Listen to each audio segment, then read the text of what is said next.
Hey, champs! I am thrilled to highlight one of our sponsors this month, the Sales Arms.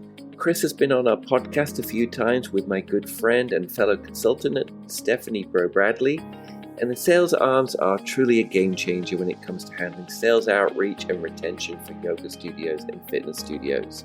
You may have heard our episode with Martine, owner of the home studio, on the show. She credits the Sales Arms for doing all the client outreach and monitoring every step of her customer journey. Listen to her in her own words. What is so great with working with them is that they basically are in contact with everybody that comes into my studio and that's new, and they'll send them a text message and they'll get them engaged until they get people to come back in. That was the part where I was looking for help, and I was like, I need to offload something, and it's just a lot of time and effort that goes into this, and they are personal, so it's an actual person behind a text message, and it's not something that is automated. And that was important to me. What percentage of new person comes back in 30 days? And so mine was 15 and 20% prior to doing this, and now it's been up to 35 to 40%. With Chris and the Sales Arms team in Martine's corner, she was able to focus on what she does best, and that's running her studio. So if you're looking to boost your studio membership without getting bogged down in sales calls and follow-ups, which I call with my clients daily detective work, and you have somebody else do the heavy lifting for you, go to yogabizchamp.link/TSA. So with our Yoga Biz Champ exclusive link, you get a direct booking with Chris, the owner, to have a chat. So again, that link is yogabizchamp.link/TSA.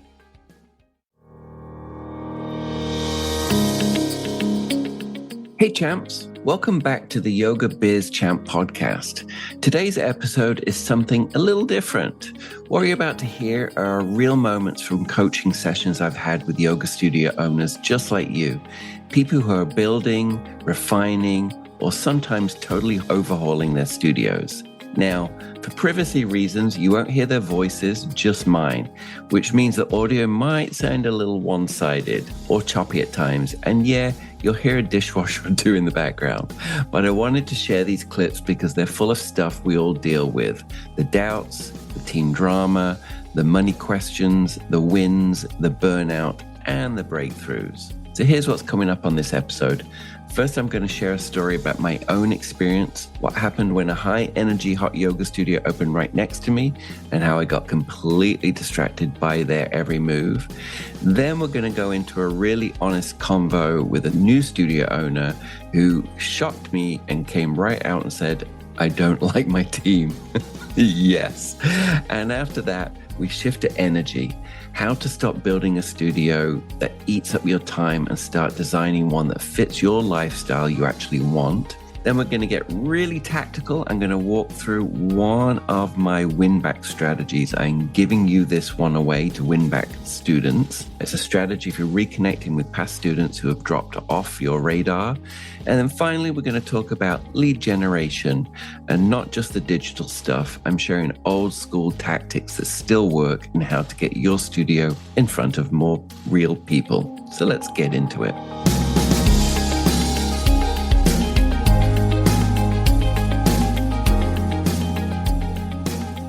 You know that feeling when a shiny new studio opens up in your area and suddenly you're not the only game in town anymore? That happened to me back when I had my studio, and instead of focusing on my own growth, I became totally obsessed with what this other studio was doing. I watched their social posts like it was my job. So this first clip is from a recent call where I shared that story and what it taught me, and about energy leaks, distraction, and how to recenter on your own business. Because the truth is, no one wins when you're stuck in compare and despair mode. Take a listen. I was the only game in town when I had my studio for the longest time. And then this young girl came in with tons of energy and opened up in the next town. And it was like a power yoga studio. And I remember every day watching her Instagram or her Facebook and just every day being obsessed. Oh my God, she did that. I was thinking about doing that. Oh my God. And I was just so caught up in that. And then one day I went, stop looking, stop. If I put that energy that I'm putting into that, into my studio, right? And I think you have the unique, I think you can boutique it up, which means you have limited capacity, it's more personable, and you can charge more for that. And so I'd say dive into you. All right, let's talk about something not enough studio owners say out loud. This one cracked me up. I got to say, I had a laugh. What if I don't like my team? The next clip is from a real coaching convo from a new studio owner who hit that wall hiring a team, where every interaction felt like friction, not flow. We talk about the big signs that you've hired from the wrong energy and the importance of gut instinct and what to do when your team doesn't reflect your vision you're building. And if you've ever hired someone just because you needed a body to cover a class, you're going to feel this one. I was so not expecting that. Are they employees? They're contractors. Okay, I'm going to back up a little bit. First of all, from 13 years of running a studio, hiring and training people, the one thing I can tell you, and it's not going to be in any book anywhere, you have to listen to that gut instinct. Big time. When you're hiring, we did a training with her staff. Everybody was engaged except for one asshole. And he was on the same thing. He was on his phone the entire time. Not only was that, I was on Zoom and he was reaching over to someone next to him and showing his phone the entire time. He drew somebody else in from what was really important training on the customer experience. The worst hires were the ones where I hired them based on desperation. I was on the other side of a tunnel. My studio, so Vancouver on one side, I was in a community on the other side of the tunnel. So we had tunnel traffic at rush hour. And so I either had to hire a teacher on my side of the tunnel or someone willing to go through tunnel traffic to come and teach. And so I did some desperate hires and they were my worst hires. I mean, absolute worst. And that gut feeling that you've got, they're going to pass that on to your people. You have control of only one thing, and that is the client experience. You have to have the best client experience, the best teacher, the best class. And if you're not feeling that, they're probably not going to feel that. So really good onboarding, really good expectations and agreements that are we on the same page? And then it's really easy to go. If they go off, it gives you something to come back to. Hey, we had a discussion about this. You're not doing that. See, you can nip things in the butt right away, or you can be like, is this going to work or not? Honestly, listen to that. You need to love your teachers. You need to love your team. You need to be able to be in front of your team and say, this is what I require at all times, right? And so if they're not even kind of giving you anything, how are you going to get them to be there early and open on time? And you need to hire class builders, people that can build relationships, like the person that's going to be warm and inviting, and honestly hire to that. I loved every one of my team members. And I'll tell you, actually, it's 22 years now, and there's still teachers that I hired on day one 22 years ago that have gone through 3, now on the 3rd owner, and they still teach there, some of them on Zoom. But our meetings, it was like a big love fest. Everybody got to see each other, and, we use that to empower each other and help train each other and be better teachers. And so I loved my team, and I think that is so important. So once you're building the right team, the next layer is asking, is this studio supporting the life I want or just running me into the ground? The next clip digs into energy design, not just managing burnout, but actually designing your week, your calendar, and your office so they match your capacity, not want someone else's version of success. We talk about using your week like a yoga sequence, building in a peak and then winding down, so you're not stuck on a never-ending vinyasa hustle. I also share what my own work week looks like and how I learned to block my calendar based on when I'm sharp, creative, and actually useful. This part's for the studio owners who are still teaching 14 classes a week, answering every DM, and wondering why they're so tired. Let's shift that.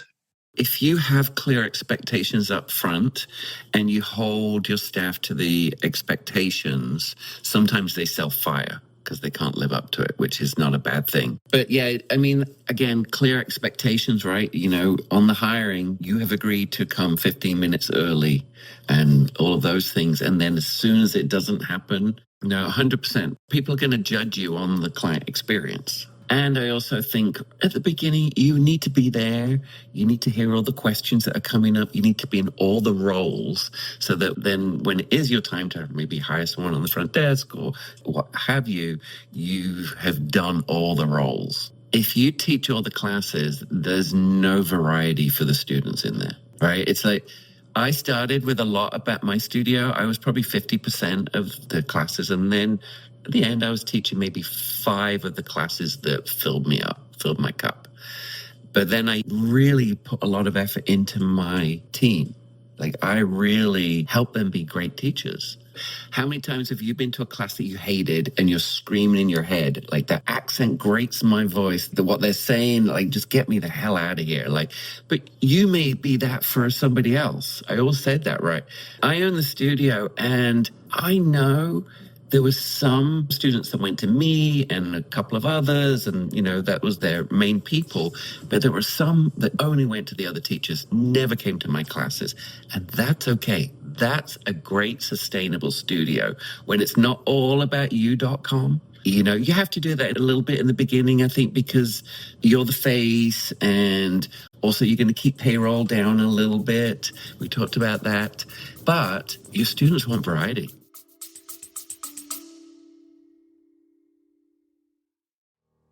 Hey champs, as studio owners, you're relying on local customers. Do you ever wonder how to get your business to show up higher on Google when people search for services like yours nearby? Your classes are top tier, but if local customers can't find you online, you're missing out.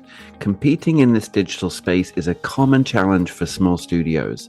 That's why SEO, or search engine optimization, is so important, and I'm really focusing on that in my business right now. My partner Offering Tree has created a powerful free resource just for you. This checklist is a straightforward, actionable guide designed to help your business rank a little bit higher on local search results. You'll learn simple steps to optimize your Google business profile, get more positive reviews, understand local keywords, and stand out in your community. Imagine more local customers walking through your doors or calling your phone because they found you first online. This free checklist gives you the roadmap to make this happen without needing to be an SEO expert. Ready to dominate the local search and bring more customers to your doorstep? Get your free local SEO checklist for small businesses today. Plus, all Yoga Biz Champ listeners get 50% off your first 3 months of Offering Tree, or 15% off an entire year. So check out the show notes to take advantage of this free resource and exclusive discount on Offering Tree.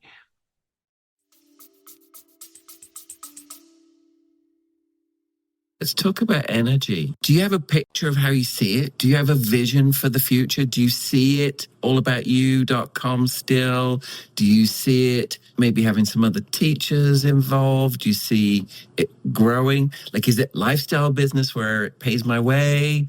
Or do I see this evolving into something that I could potentially grow to maybe even sell? Like, I'm just curious. Like, sometimes these businesses evolve and then it's like, oh, we're in it, but we're so in it. I'm just going to encourage you to really think about that stuff, because I know that feeling. When I started my studio, it was very organic and scrappy and kind of happened, right? And it paid my way, and it paid my way very nicely. I had a comfortable life and went on vacations and didn't think about money too much, but I never thought I had something of value that might be beyond me. And now it's on its third owner. It's 22 years in. And, you know, I kind of think that's a legacy. That's not everybody's path, right? Like that might not be your path. But I do think, thinking about the end game. I was just talking, actually, I recorded a podcast episode an hour and a half ago with Eddie from Offering Tree. And we were talking about the ebbs and flows of it all. But if you decide it's going to be a lifestyle business, and I don't say that's a bad thing, but it's not a build 3 times profits to be able to sell and retire off of that. If that's not the business, then I'm going to encourage you to look at, if you're going to build it into your lifestyle business, then you need to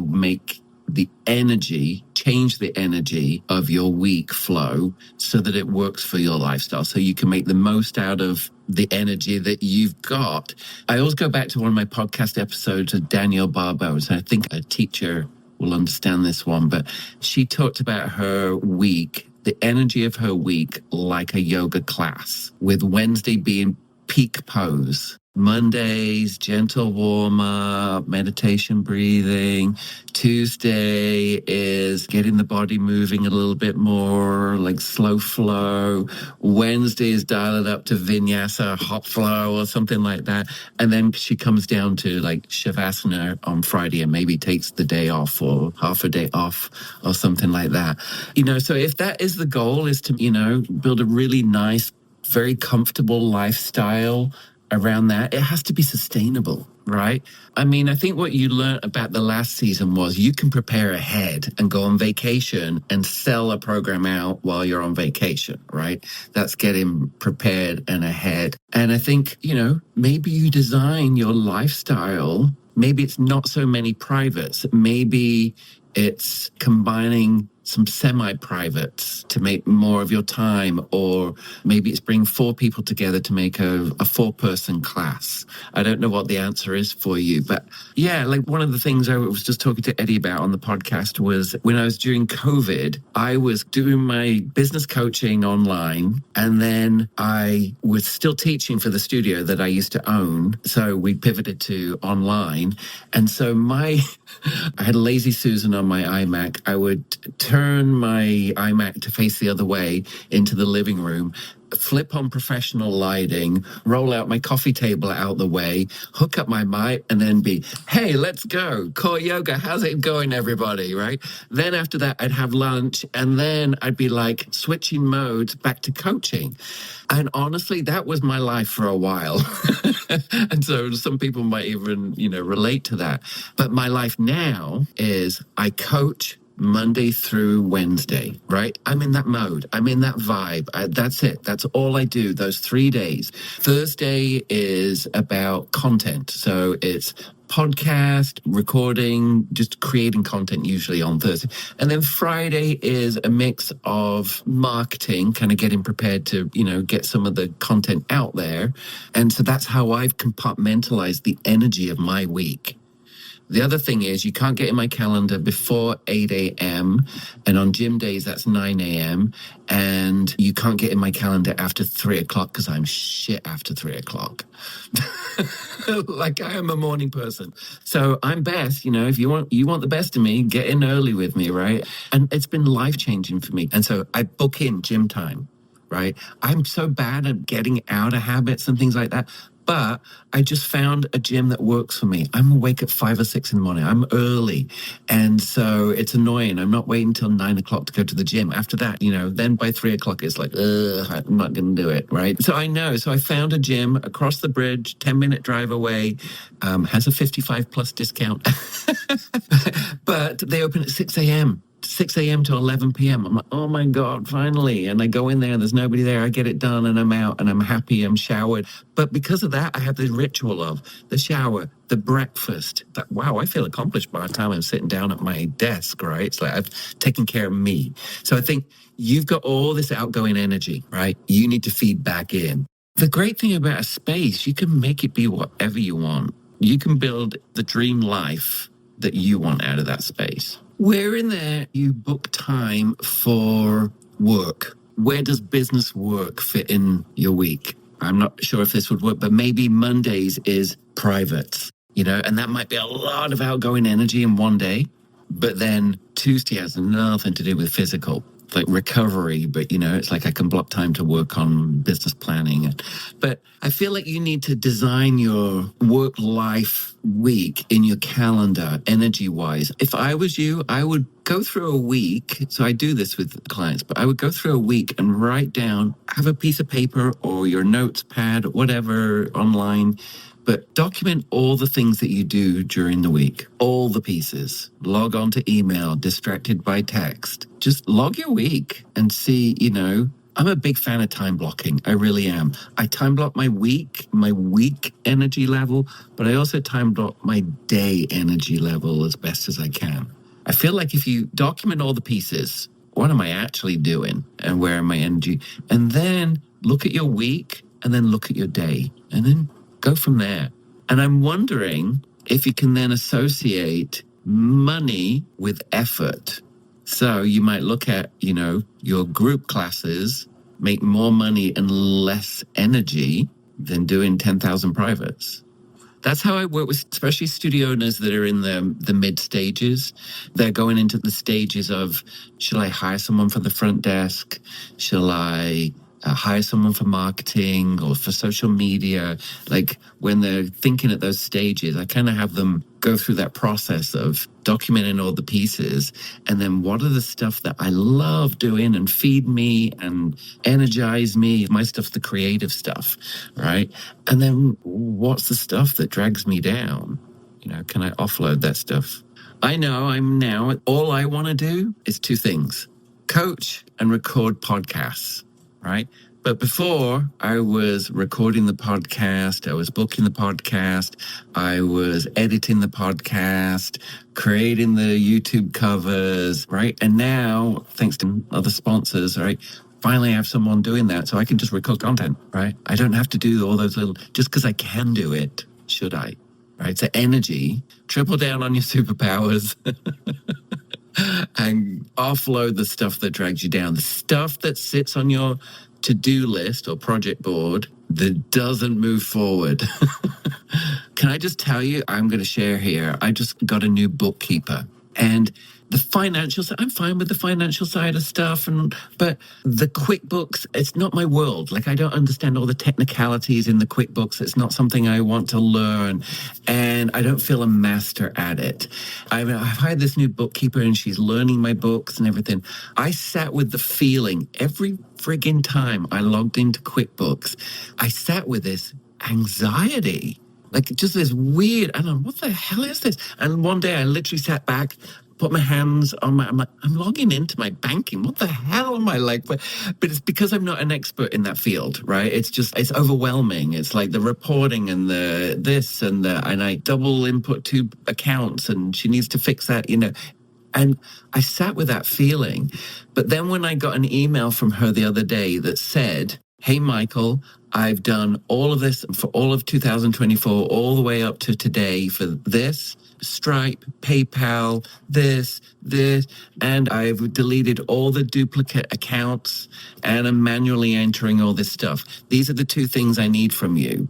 Right? I open that up and my, anxiety be gone. Like, finally, I got someone, like, I don't have to sit through that. I got someone that's going to take care of it for me. Right? So, tap into that feeling. And it's like therapy, right? It's like, I know when I go to my therapist, sometimes there's nothing to talk about. And then sometimes it's like, oh my God. But look at you the last time you showed up here and you were just like win after win after win. And energy was just like, oh my God, I was on vacation and sold out my, because you learned how to do landing pages and pre-sales and all of that stuff, right? But here you are today going, I'm depleted. But, that is the reality of it, right?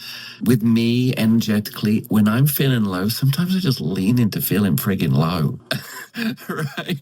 And because sometimes I know when I go into that, I just come out clearer on the other side. I kind of got to go through it, got to feel it a little bit, and it's okay. I'm feeling low. But yeah, usually when I give myself that grace and that permission, what I quite often talk to about our studio owners, especially on the ones that are more on the scale side of things, then it really is about energy. It's all about the energy.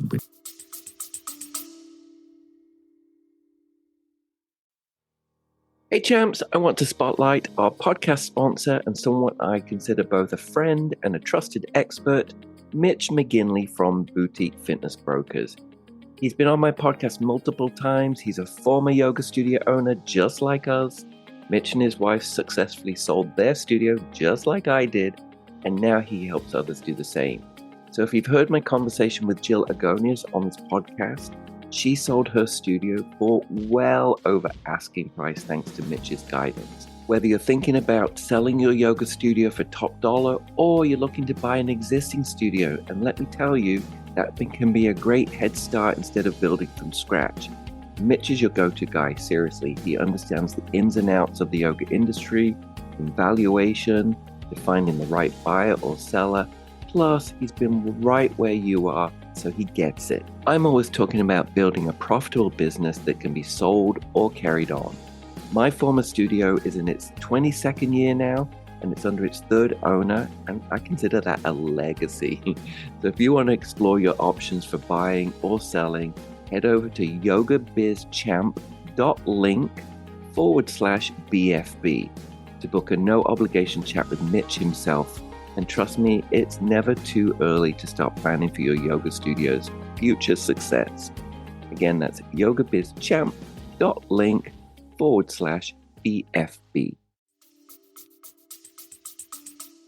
You're talking about. Okay, now we've cleared up the energy and clarified the vision. Let's get into a little strategy, because while it's great to bring in new leads, one of the most overlooked opportunities is right in front of you, your former students. Now, we never want to lose clients, but in this next clip, I'm walking a client through my win-back strategy. I'm giving this one away for free. So pulling a list of inactive clients from your studio platform and how to run a low-cost ad, high-return ad campaign that speaks directly to those folks. So it's warm traffic. They've been in your space. They know your vibe. They just need a reminder that you're still here and you've got something that they'd love. I mean, you are where you are right now, but moving forward, we want to try not to win clients back, because that's the hardest thing, is to get people back once they've come through, judged whether you're a fit or not, and moved on, right? Or their life has changed. But definitely doing win backs, we can get somebody in there. Now, the data, I can talk to some strategies I like, but going into your data in your offering tree is the important thing. Who has purchased something, who has attended, and who doesn't have anything active, right? So if you can find that data, then you can do a lot with that. You can manually contact them. But one of the ways I like to suggest to studios, write this one down, folks, and that is export your data. If you identify those people, export those emails out and create an audience out of them in Meta, in Facebook. So you just upload that CSV file of the email addresses, you call it 2025 winbacks, and then you can do a great ad to those people that's the only people that see that ad. Nobody else. You're not spending money trying to find leads or anything, but you just show them what they're missing. Show them the great vibe. It might be a video. It might be even a talk back. Hey, come back. Are you missing your yoga? Right? But something with a call to action to those people. And that call to action might go to a landing page on your website that is a welcome back, we miss you call to action landing page. So your ad has one call to action. We miss you. Here's a good offer. You deliver them the information, and then there's one call to action, and that's to buy. What Meta does, you send the emails in there. You can't see them once you upload that. You can't see any of the data, but what it does, it matches up the email with people that have audiences, and then you can just throw an ad at just to those people. $5, $10 a day, cheap. And you're not fishing for leads. Like, this is going to directly, that people know you already. And so you can be a very different message. It's not a general message. It's like, miss your yoga? We got you. So you can just bombard an ad to people that have been to you before. And finally, let's talk about leads, because no matter how good your classes are, if no one new is walking through the door, it's tough to grow. In this last section, I'm sharing some gritty grassroots marketing tactics that still work, like sticking a laminated flyer up or a QR code at a running trail, or putting up a bold yoga sign in from a busy Trader Joe's. We also cover community partnerships, direct mail campaigns, and how to make sure your name gets in front of actual humans, not just algorithms. Because great marketing doesn't have to be fancy, it just has to be seen. So I always called it feeding the beast. That's my term. It was like, you can't stop it. There is a thing called churn. People come, people go. We hope if we can do the magic of keeping them, the most we can keep them. But the reality, when I opened, I thought, oh my God, I was a marketing person. I had full page ads. I filled my studio at the beginning. And then I thought, I got my business. It is just not the truth. It's like you always have to have new people. You can't let the gas pedal go on that ever. I agree with you on a mix of digital and old school guerrilla marketing, because for me, it's about how to get in front of eyeballs. And, I've given these examples before, but I'll throw them again. I had a studio in Los Angeles, 12 years across the street from the busiest Trader Joe's on a main thoroughfare with no signage for 12 years. So I came along first week, big YOGA. I didn't want the logo. I didn't care about the logo. I wanted it YOGA so that when everybody went by there, they saw yoga, yoga, yoga. So when their time was ready, they knew where yoga was across the street from that Trader Joe's. So the other thing I'll give, same thing, that client was looking how to get new studios. A competing studio opened up, and I went to the Rose Bowl, which has a great track where people go for a 5-mile walk around the track, around the Rose Bowl. And it's like health-minded people. They're there for a walk or running or biking. Pull into the parking lot. On the tree in front of me, it's just a piece of paper, laminated, and it says new yoga studio intro offer QR code. I'm like, you just got in front of my eyeballs, right? I was scrappy. So I love old school like that. The other thing I'll say is working right now that a lot of people are not tapping into is good old fashioned mail. And the US Postal Service, I'm in Canada here, but the US Postal Service has a fantastic website where you can click on communities and it will tell you how much it costs to deliver just to that community. So I think that's kind of, a lot of people are not tapping into that. Oh, I know my partner in LA, when the junk mail goes through the door, it sits on the counter for the week until recycling. So I think some stuff like that is worth experimenting with to see. I would say also, when you're new, what really worked for me was getting out into the community and meeting the like-minded people that might be massage, physio, chiropractors, health food stores, coffee shops, like those kind of things where you can kind of work together. All right, champs, that's it for today's behind the scenes coaching drop-in.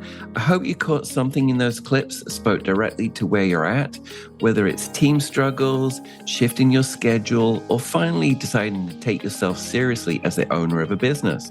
I want you to know you don't have to figure it all out on your own. That is what I do. I coach yoga studio owners through the real stuff. And if you're ready to stop spinning, get focused, and grow in a way that actually works for you, then let's talk. Go to yogabizchamp.com/book, grab a free call with me, and we'll figure out where your biggest opportunities are and what needs to shift next. Until next time, champs, keep taking care of your energy, keep building something you're proud of, and I'll see you on the next episode.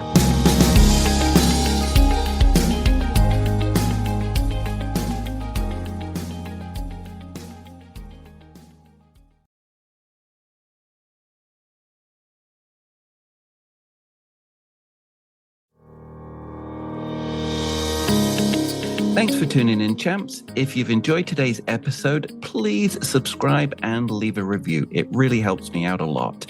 And if you're ready to open your own studio or grow your current one, visit yogabizchamp.link/podlink. Again, that's yogabizchamp.link/podlink to book your free strategy call with me and explore my starter studio and grow a studio packages. And you'll also get access to all of my free Yoga Biz Champ resources there. And you can also check out the video content on YouTube for more insights and follow me on all social media platforms at Yoga Biz Champ. See you next time.